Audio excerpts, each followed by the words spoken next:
Welcome to the Positive Impact Podcast, where we dive into the world of movers, shakers, and changemakers, creating a positive impact on the world. This is your host, Alexandra Black-Pollock, and together we're going to tackle real issues, discovering how we can make the world a better place. Thanks for joining us for another Stories from the Field episode where we're connecting with different people who are able to drive home the impact of organizations and their work around the globe. If you're looking for tactical ways to move forward and make this type of impact in your endeavors, then you need to check out Journey to Social Entrepreneurship, an entire event designed to harness the power of service and move forward towards successful social enterprise. Check that out and unlock all of the recordings, my free gift to you, at journeytosocialentrepreneurship.com. And with that, we've got some incredible stories on the line today. Wednesday, we explored a completely new way of reading the news with Olivier Calamanda of Ideal Impact. Rather than passively pursuing stories, he was focusing on engagement and activism. Today, we are exploring the other side of the coin, writing the news. Joining us is Catherine Cheney of Devex to explore how solutions journalism is the second half of the solution to activating change through the news. Catherine, thank you so much for joining us today. Thank you so much for having me. Now, you actually got your introduction to impact journalism with a very similar company to Ideal Impact called NationSwell. Can you describe the type of impact that you had through that role? Absolutely. So I joined NationSwell as the first hire and have since moved on, but remain very supportive of what they do. And the whole mission behind NationSwell is to move America forward, as the company puts it. So what we really identified was there was no one place where you could go to discover what's actually working in America when it comes to infrastructure, education, governance. There was no one place where you could find the stories about the problem solvers who were really doing it better and doing it differently. I like the way you phrase that, discover what's working. There's a lot of news on what's broken. Oh, absolutely. And I think reporters tend to follow those stories. And what we say at the Solutions Journalism Network, a group I'm involved with now, and we'll talk about in a little bit, we always say problems scream and solutions whisper. And I think it's so true. It's harder to find those stories about what's working. Problems scream, solutions whisper. Mm-hmm. They absolutely do. And I'm glad that you kind of brought that up because we are going to dive into solutions journalism. And I have a perfect example that I was reading just before the episode, actually. Yeah. One of the roles that you did with NationSwell was kind of to help get these stories go viral. Do you have a good example of when this actually happened? Absolutely. So one of my favorite stories from NationSwell, and you know, a lot of my work with NationSwell was kind of building the company, everything from, you know, launching our website to building up our membership network and event series, which that was another way we would showcase these solutions. But sometimes I would have the privilege of reporting, which is always my favorite part of journalism, actually getting out there and meeting those problem solvers. And one example I'd love to talk about was a group called Go Baby Go. And I actually lived in Delaware at the time. And so speaking of problem scream and solutions whisper, I actually think it's great for journalists and storytellers to live outside of the typical hubs for media, you know, DC, New York, San Francisco. So along those lines, living in Delaware, I had heard of a professor at the University of Delaware who was doing something really unique when it came to addressing the needs of children with mobility conditions. So take a child with Down syndrome, for example, who it might take them a little more time to be able to move and touch and feel and, you know, taste the things that they see, the way that a child without that kind of condition would be able to explore their surroundings. So what this professor did at Go Baby Go is he was working with these really expensive, really heavy robots and basically automated wheelchairs and vehicles for mobility. And then he was in a Toys R Us store one day and he thought, what if I just took this Barbie car or this Jeep car, you know, about $100 off the shelf at Toys R Us, and made a slight modification, and that could become a vehicle for kids with mobility disorders. Coolest idea ever. Absolutely, absolutely. So I had heard about this professor, reached out, joined up with our very talented video producer, went to the University of Delaware and told this story about Go Baby Go. And this is just an example of, you find those stories, these kind of little known problem solvers. You look at, as we always say at the Solutions Journalism Network, who's doing it better, right? And you tell that story, and the impact that can come from a story like that is just amazing to see. So looking at Go Baby Go, for example, we told this story on nationswell.com. It did very well among our own audience. But, you really have to look at the whole media ecosystem when you want to make an impact. Part of what really moved the needle in terms of impact was Upworthy ended up picking up this video. At the time, especially, they had huge traffic looking for inspirational stories like this one. NBC Nightly News ended up doing a story on Go Baby Go as a result.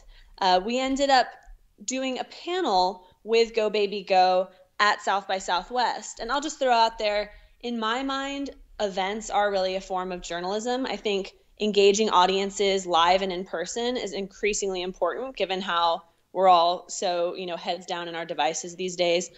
Especially if you have this amazing robotic car that gives individuals with developmental disabilities an entire new take on mobility. Absolutely. And really the fact that it also kind of aligns with the maker movement, which I think is just a really interesting thing for journalists to latch onto. People want to make, people want to build, collaborate. And Go Baby Go, it's very simple modifications to toy cars that come off the shelves. So you grab some pipes and you grab some swim noodles and things like that, and you can do it too. And so the impact of this story, Go Baby Go went from being, this highly effective, highly impactful, but little known research facility at the University of Delaware to now there are Go Baby Go chapters all over the country, all over the world. I think it's actually been almost difficult for them to keep up with the level of interest. Yeah, especially when you take a solution that's so well defined and take it national. I mean, that's really tapping a nerve. There's so many families who need that solution. Absolutely. And that's just one example.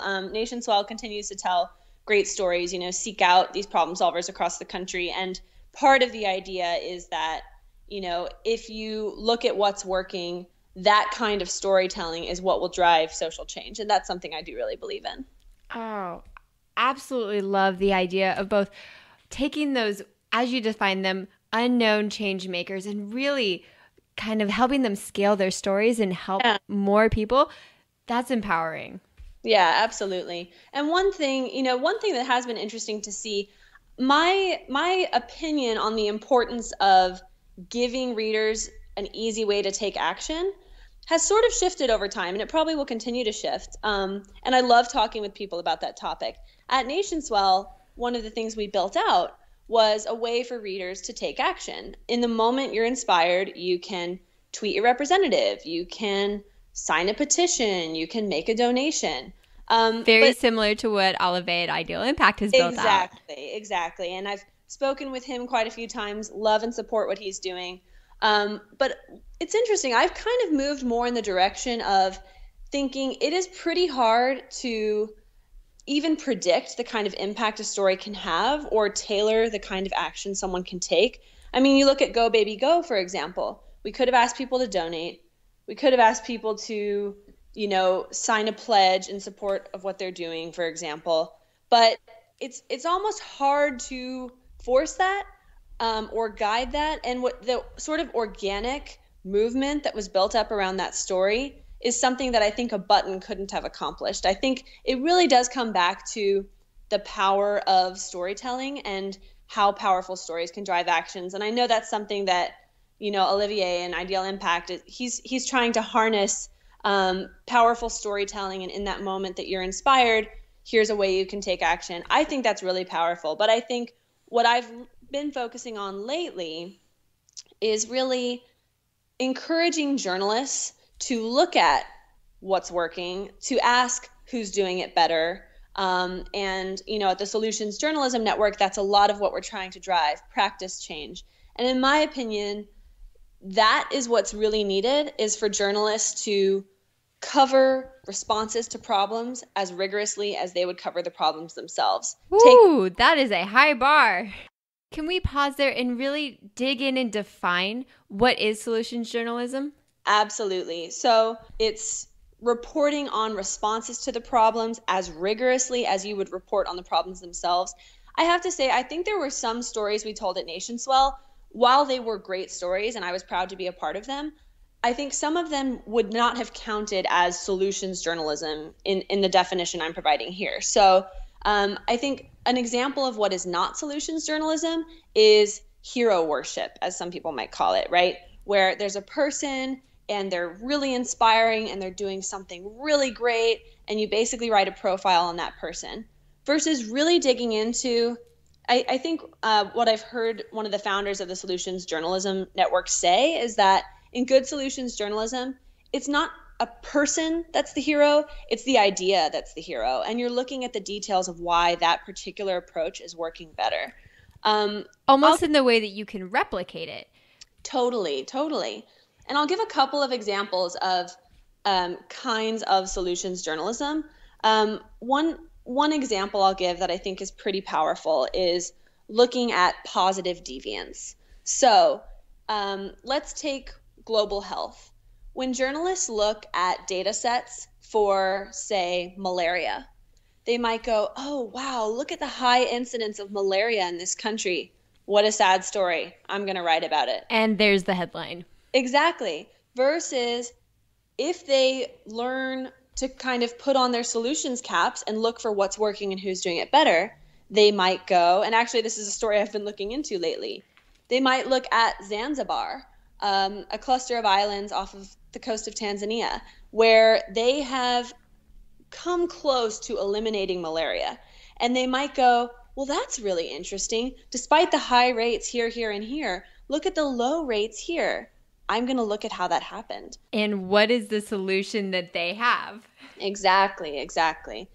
You know, it's so interesting, especially so many of your examples have revolved around kind of global health. And you definitely have this global outlook with your work with Devex. The example I was looking at on solutions journalism before we started this call was actually Ebola, and how all the news was about Ebola and how it was this terrible thing and it was impacting everywhere. Meanwhile, Nigeria actually had found a solution. Mm-hmm. But nobody knew that. Exactly. And that's why we call it, a lot of times, you know, we're talking about problem scream, solutions whisper.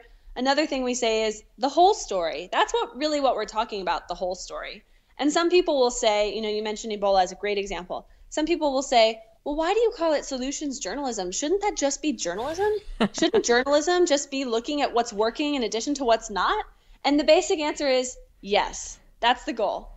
And yeah, I would definitely emphasize that there is space. There is certainly a space for innovation in terms of how do we get readers to engage with the news.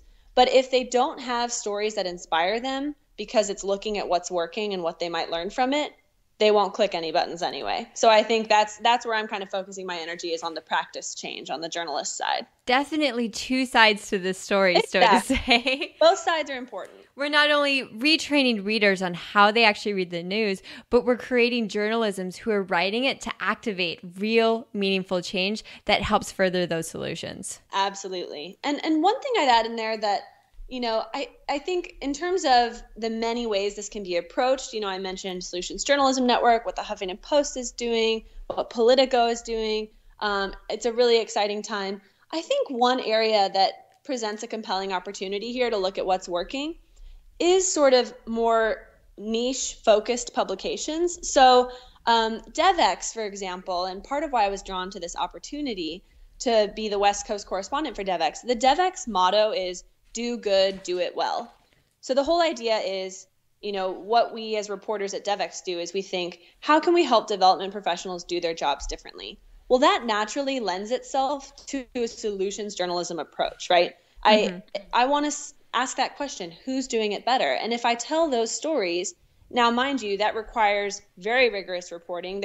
There's almost nothing worse than a poorly reported solutions journalism piece than saying, hey, this person's doing it better when in fact they're not. It requires very in-depth research and due diligence. And I really value my sources for those reasons, because I rely on them and I trust their opinions to say, hey, who's doing it better? But I do think this do good, do it well mission at Devex, and there are other publications like it with a sort of more focused audience and community, presents really compelling ways for journalists to try out solutions journalism and have more immediate impact, because that audience can use that information. Oh, just so many great things. And, from the business side of me, as a publication, where you're describing those increased engagement, that's what I want. Absolutely. Absolutely. I think, you mentioned the business side of your work. I mean, that is something I've become interested in as well. I was recently at a Hacks and Hackers event. Hacks and Hackers are you familiar with Hacks and Hackers? I'm not, but they get props for the best title ever. Isn't it fantastic? So Hacks and Hackers brings, as you might guess, journalists and developers together to talk about basically the future of media. I mean, that's kind of the overarching theme. And we had a Hacks and Hackers event in San Francisco where about 100 journalists and developers came together talking about, ideas for the future of media, very grounded in business models. So, Matter, which is an accelerator for media companies based here in the Bay Area, Matter was there. Google News Lab was there, and we were talking about new ideas for the future of media. I think I love what Olivier is doing. I loved being a part of NationSwell. I love being a part of Devex and Solutions Journalism Network. There's so much momentum in this space, but definitely room for more involvement when it comes to, I think a lot of people agree, solutions journalism is just good journalism and should be journalism. And we need more media looking at responses to problems. And so you see so many examples of that. And I brainstorm and love conversations like this one because I think it helps me brainstorm what else is needed. And I do think there's definitely space for further participation for those who agree. And I hope listeners to this podcast do, that solutions journalism is just good journalism and more of it is needed. Oh, all right. So our final question for today. So being at this Hacks and Hackers event, what do you see as the future of journalism? What can we as readers, subscribers, listeners kind of envision on the horizon? Yeah, absolutely. It's very hard to predict the future of journalism. I mean, and I'm certainly not the one to predict it. But I'm always excited to have that conversation. I'll just give you one example. I mean, probably 3 months ago, I would have talked about virtual reality as the future of journalism, but quickly it's becoming the now. I don't know if you've tried virtual reality journalism, but in November, tried virtual reality for the first time. I put on a headset and I was transported to Kenya with President Clinton. This was a film done in partnership with the Clinton Global Initiative, where you travel with President Clinton to Kenya to see their work on the ground. And actually, a funny story, exactly 1 week prior, I had actually been in Peru with President Clinton for Devex. Yeah, writing about his work. And I can't even tell you what a crazy experience it was, so it's fun to be able to talk about it. So you had the real experience and then got to compare it to the virtual one. Exactly. So I had the real experience with President Clinton on the ground, seeing the work of the Clinton Foundation. 1 week later, put on this virtual reality headset at this conference in Silicon Valley, am transported to Kenya with President Clinton. And there was one part of me that wanted to keep the mask on, the headset, because it was just amazing what I was seeing, and it felt so real. And it's like you hear a twig snap behind you and you turn around and you see a child. No two people view the film in the same way. The other part of me wanted to rip the headset off my face and grab the filmmaker who was standing right there and say, "This is insane. I was with President Clinton last week and this feels more real." It really did. It was crazy. And so that's a very long way of answering your question. What is the future of journalism? I can't even pretend to know. Things are changing so quickly. It's such an exciting time. When I was immersed in that VR film, I thought, oh my goodness, I need to learn these techniques and I need to become a VR filmmaker, because it really does, I think, have the potential to transform. I mean, you are transported to another place. And so you talk about impact. If you're trying to, encourage apathy. Well, let me rephrase that, quite the opposite. If you're trying to encourage empathy among readers and our world is increasingly connected, and yet it's easy to feel far away from the problems we all share. So you talk about the refugee crisis, for example. There's only so much you can capture in writing when you're writing about refugee issues. But put on a virtual reality headset and you are transported to a refugee camp, and you are marked by that story in a way that I think even the best writing cannot capture. So that's just one example of, in the past 3 months, I discovered virtual reality storytelling. I think it is not just the future of journalism, but very much the present. It's a very exciting next chapter for journalism. And where do our listeners even go to actually experience this? I've never even heard of it. Yeah. So, oh, wow. So I hadn't really either. I thought it was this very futuristic thing, but it's very real and it's happening now. I actually wrote a story that I would recommend, and it's called Does Development Need Virtual Reality? And it looks at this question. It looks at how the United Nations is using VR filmmaking. So if you want to check out that story, it's up on Devex. You can find it online. Does development need virtual reality? I link to some films that are, some great examples of the way virtual reality can draw readers in to these otherwise faraway places. There are more expensive headsets from groups like Oculus or Samsung, but then Google, for example, has released Google Cardboard, which is only $20. It's a cardboard virtual reality viewer. You can view virtual reality on your iPhone. You just put it in your cardboard viewer. I actually have 2 sitting next to me right now because I loved mine and I was so excited, and I had to buy my husband one so I didn't sit by myself staring into cardboard. So you could virtually be there together. Exactly. We're virtually there together. But I guess my broader point on the reason I dive into virtual reality, I think when we talk about the future of journalism, it is hard to even capture because the field is changing so quickly. Again, I think it's a really exciting time. I'm all about hybrid forms of storytelling, and that's going to continue to change. Live events as journalism, more and more publications moving into live events, virtual reality journalism, social media, all these new platforms that are coming out here, new companies like Ideal Impact.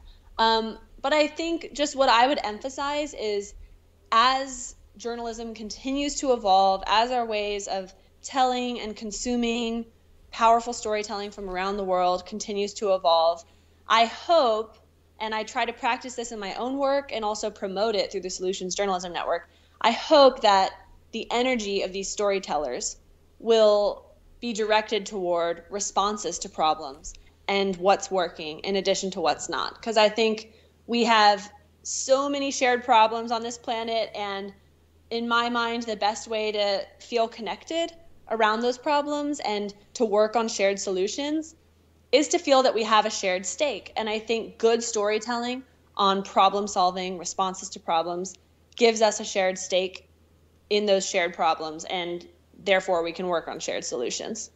Wow, Catherine, this has just been an absolutely phenomenal and kind of mind-blowing conversation, especially once we got to the virtual reality part. Yeah, we'll need to get you hooked up with a Google Cardboard, absolutely. So most definitely. Well, thank you so much. We're going to have links to all of either the articles, the references, the websites that you mentioned on our show notes page. And I'm going to have to look into this virtual reality thing and see what I can even link to on the show notes page. Absolutely. I'll help you out with that. It's definitely something your listeners should try. All right. Well, thank you so much for joining us. Thank you. Appreciate it. Well, I hope you enjoyed that really unique insight into not only the world of journalism, but solutions journalism and virtual reality-based solutions journalism. Absolutely insane. For all of the articles mentioned and all the different resources, head on over to our show notes page at positiveimpactpodcast.com/devvex. That's DEVEX. Until next time, keep doing your part to make the world a better place.